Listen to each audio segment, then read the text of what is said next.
Hi everyone, this is Veronica. आज जो topic हम डिस्कस करेंगे वो है multiple choice question format.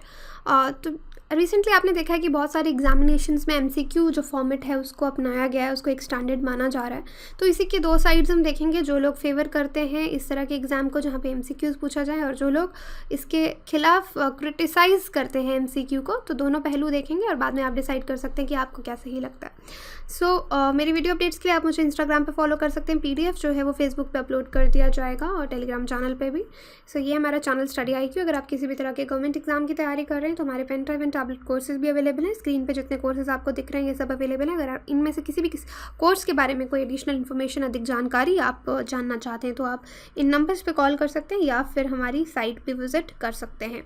Exam में देखिए क्या रेलेवेंस है। प्रीलिम्स के हिसाब से तो इसका कोई रेलेवेंस नहीं है, लेकिन मेंस और इंटरव्यू के हिसाब से जो आपका पर्सनालिटी टेस्ट है वहाँ पे, क्योंकि रिसेंटली बहुत सारे प्रोटेस्ट एमसीक्यू बेस्ड एग्जामिनेशन के खिलाफ देखे गए हैं, तो आपसे एक ओपिनियन भी इंटरव्यू में पूछा जा सकता है और मेंस आंसर राइटिंग में भी पूछा जा सकता है। राइट, तो एक ओपिनियन बनाने में ये टॉपिक आपको हेल्प करेगा। कंटेक्स्ट देखिए क्या है, क्योंकि रिसेंटली जैसे मैंने आपको बताया एक स्टैंडर्ड सा बन गया है कि हर एग्ज़ाम जो है वहाँ पे अब एमसीक्यूज़ ही पूछे जाते हैं और उसी बेसिस पे बच्चों को सिलेक्ट किया जाता है। किसी भी एग्ज़ाम के लिए स्टूडेंट्स जो भी कैंडिडेट्स रहते हैं उनको सिलेक्ट किया जाता है। और अभी लेटेस्ट JNU ने भी यही चीज़ अपनाई है। एमसीक्यूज़ वाले टेस्ट ही होंगे, उनके जो जितने भी एंट्रेंस टेस्ट होते हैं वहाँ पे एमसीक्यूज़ के लिए होंगे, चाहे आप MPhil के लिए एंट्रेंस दे रहे हैं या PhD के लिए।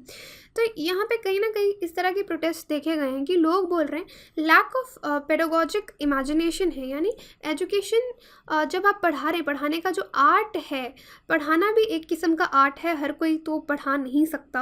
राइट, तो यहाँ पे कहीं ना कहीं एक जो विजन है हम उसको लैक कर रहे हैं। हमको समझ नहीं आ रहा कि क्या तरीका सही होना चाहिए। इवैल्यूएट, अगर आपको किसी को इवैल्यूएट करना है तो उसके लिए सही तरीका क्या होना चाहिए। तो कहीं ना कहीं यहाँ पे बोला जा रहा है, जो प्रोटेस्ट देखे जा रहे हैं कि जो ब्यूरोक्रेट्स हैं वो इंजीनियरिंग माइंडसेट से हैं, उनको लगता है कि MCQ ही सबसे राइट तरीका है, क्योंकि आर्ट्स और सोशल साइंसेस के जो सब्जेक्ट्स हैं वो साइंसेस से डिफरेंट होते हैं। तो उसी के बेसिस पे ये पूरा आर्ग्यूमेंट और प्रोटेस्ट जो है वो हो रहे हैं। बैकग्राउंड यही है क्योंकि JNU ने रिसेंटली बताया है कि ऑनलाइन जो अब उनका नेक्स्ट एंट्रेंस टेस्ट होगा एकेडमिक प्रोग्राम के लिए, वो ऑनलाइन MCQ मोड में होगा। तो इसलिए प्रोटेस्ट जो है, जो यूनियन है JNU की, वहाँ से उन स्टूडेंट्स के देखे जा रहे हैं, वो काफ़ी ऑब्जेक्शंस रेज कर रहे हैं। और यहाँ पे यही कहा जा रहा है कि दो सब्जेक्ट्स आप उनको एक जैसा नहीं मान सकते और कोई लॉजिक इसके पीछे जो है उनको समझ नहीं आ रहा और कोई रीज़निंग समझ नहीं आ रही। अब देखिए इशू क्या है, जो लोग MCQ के खिलाफ जो अपने पॉइंट्स रखते हैं वो बोलते हैं कि हम पढ़ाई को, जो नॉलेज है उसको रिड्यूस कर रहे हैं ऑब्जेक्टिव लेवल पे। हम बोल रहे हैं कि कोई अगर क्वेश्चन आता है तो उसका एक ही आंसर है, बल्कि ऐसा नहीं हो सकता। अगर हमें किसी को इवैल्यूएट करना है, दो स्टूडेंट्स को, राइट, तो हम उनको ऑब्जेक्टिव बेस पे इवैल्यूएट नहीं कर सकते। दोनों का अपना माइंड है, अपना क्रिएटिविटी है, उसके बेस पे उनको इवैल्यूएट जो है वो करने देना चाहिए।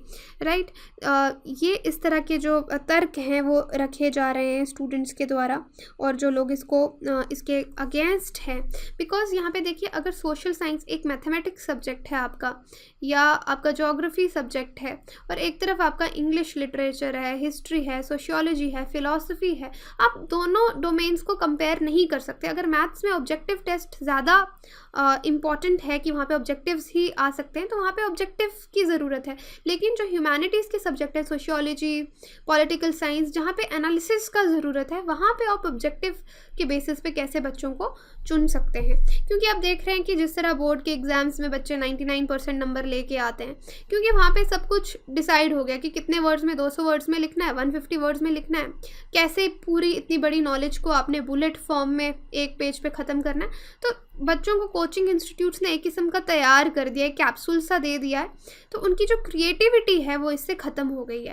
और इनफैक्ट टीचर्स का भी क्रिएटिविटी में फ़र्क पड़ रहा है, बिकॉज उनका भी एजेंसी का कोई अब ज़्यादा वो नहीं रह गया है, महत्व नहीं रह गया। क्योंकि पहले टीचर्स किसी चीज़ को एनालाइज करना सिखाते थे, किसी चीज़ को कैसे क्रिटिकली एनालाइज करना है, लेकिन अब सब कुछ हो गया कि इतना है, आपको डायरेक्ट फैक्ट्स लिख के आ जाना है और आपको मार्क्स मिल जाएंगे। तो ये चीज़ गलत है, क्योंकि कल्चर ऑफ लर्निंग जो है इंडिया का या किसी भी देश का, वो टोटली डैमेज हो जाता है अगर इस तरह से बच्चों को सिलेक्ट किया जाएगा। स्पेशली जो लोग एमफिल और पीएचडी के लिए जिनको आप सिलेक्ट कर रहे हैं रिसर्च पर्पस के लिए, तो ये बिल्कुल ही गलत है। इवन कि काफ़ी स्टेट्स में, इनफैक्ट इंडिया में ही, नेट और सेट को लेके जो आपके हायर एजुकेशन में जाने के एलिजिबिलिटी टेस्ट हैं वहाँ पे भी एमसीक्यूज पूछे जाते हैं, उसको भी आपने एमसीक्यू तक ही रिड्यूस कर दिया है, राइट। क्योंकि जैसे मैंने आपको बताया, अगर एक क्वेश्चन है कि महात्मा गांधी का जन्म कहाँ हुआ, और एक क्वेश्चन आता है कि महात्मा गांधी के प्रिंसिपल्स का आज के दौर में क्या फ़ायदा है, क्या वो रेलेवेंट हैं,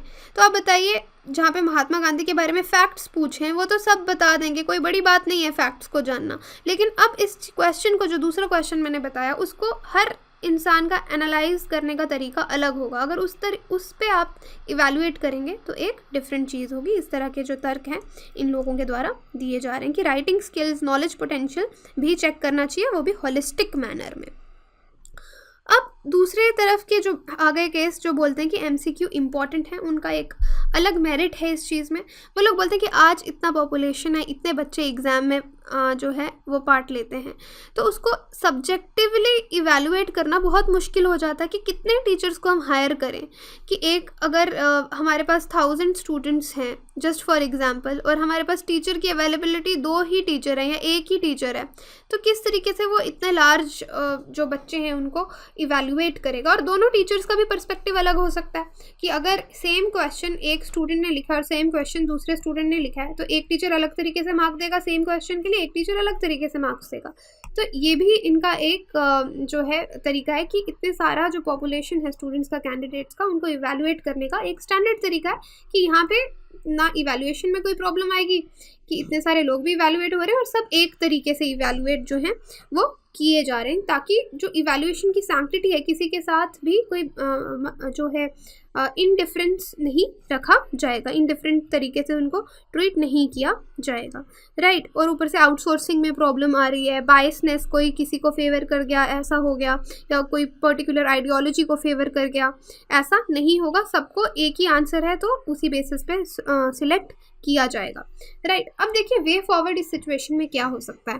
वे फॉरवर्ड के लिए देखिए यूपीएससी सीएससी एक बहुत अच्छा एग्जाम्पल है, क्योंकि यूपीएससी के एग्जाम में प्री में आपको ऑब्जेक्टिव लेवल पे सिलेक्ट किया जाता है, मेंस में आपको सब्जेक्टिव लेवल पे सिलेक्ट किया जाता है, फिर आपको पर्सनालिटी टेस्ट होता है।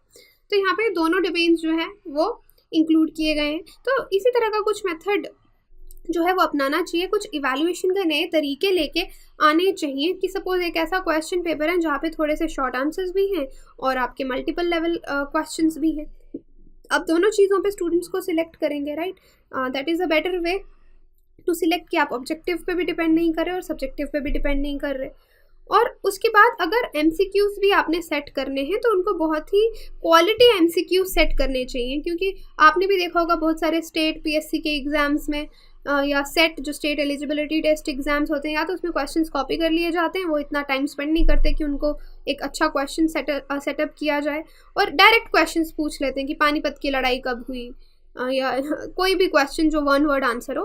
तो उससे अच्छा आप थोड़ा एनालिटिकल क्वेश्चन सेट कीजिए जहाँ पे बच्चों को कंफ्यूज किया जाए, इनडायरेक्ट तरीके से पूछा जाए, वहाँ पे आपका एनालिसिस वाला पार्ट भी पूरा हो जाएगा और ऑब्जेक्टिव वाला पार्ट भी पूरा हो जाएगा। तो इस तरीके का कोई वे फॉरवर्ड जो है वो लेके आना चाहिए। अब कमेंट बॉक्स में आप लोग बता सकते हैं कि आप एमसीक्यू का जो पैटर्न है उसके बारे में क्या सोचते हैं, आपकी क्या राय है। Thank you. और PDF जो है वो टेलीग्राम चैनल पे अपलोड कर दिया जाएगा।